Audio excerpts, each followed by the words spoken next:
tortues. Hier, derrière notre lapin, j'ai rencontré trois tortues. Trois tortues qui se promènent en plein air. Trot, tarte et trite. Trot porte un chaperon rouge. Tarte porte un robe rose. Trute porte une foularde orange. Elle tourne, tourne, trot, trite. Les trois pauvres tortues trébuchant.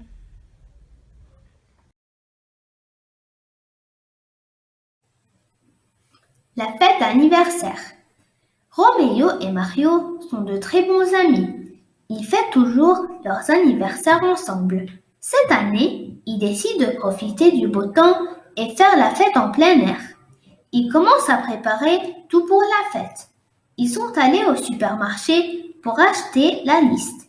Des croissants, des crêpes, de la confiture, des macarons, des gâteaux au chocolat, des tartes aux fraises, des boîtes de jus d'orange, des décorations, des bougies et des ballons.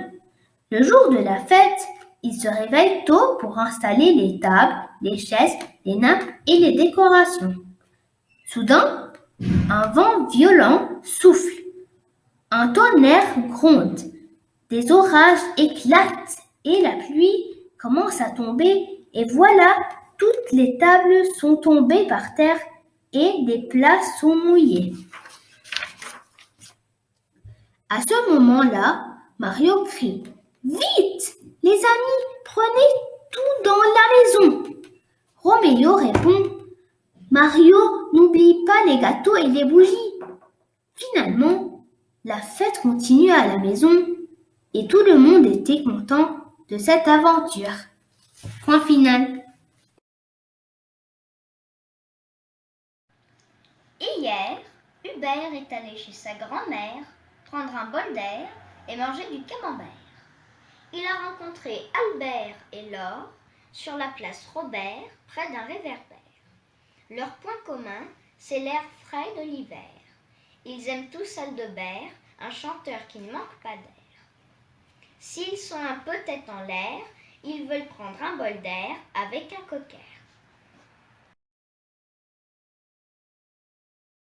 Robert le rat était un rongeur gourmand qui aimait grignoter le fromage.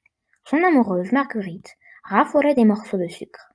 Un jour, avec toute leur progéniture, Mirabelle, Marie-Rose, Rita, Raphaël, Robin et Romy, les deux mariés allèrent en marche à pied, mais au pas de course, se promener à Paris, là où la grand-mère des Garnements rangeait sa nourriture.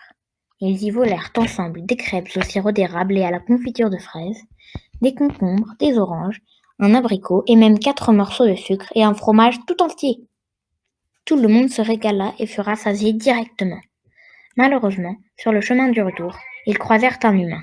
L'humain fut alors pris de peur et de dégoût et l'aspergea de mort au rat, en poussant un genre de cri de guerre.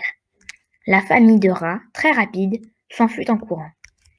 Les petits rongeurs ont eu si peur que, en 13 minutes seulement, ils furent chez eux. Le lendemain, un raton laveur très rêveur, travailleur, appelé Gaspard, suivi de près par un rossignol et une fourmi, tous deux aussi forts que des gorilles, appelés Harry et Carole, se présentèrent devant la porte pour ramener une livraison de pièges et de poils à gratter. Les rats retrouvèrent immédiatement le sourire, car ils avaient commandé tout ce bric-à-brac pour ridiculiser le vilain humain qui leur avait fait peur. Lorsque celui-ci passa sur le chemin avec une corde, les rats lui firent perdre l'équilibre, puis il tomba sur une bombe de poils à gratter et se tortilla dans tous les sens. Et il se prit les pieds dans un caillou enduit de colle, et il resta coincé. Alors les rats en profitèrent pour l'asperger, lui, de mort au rat, et finirent par le rincer, le décoller et appelèrent une ambulance, car ils avaient pitié de lui. Depuis ce jour, aucun humain de sa famille ne s'en prend au rat. Bien fait pour eux. Fin.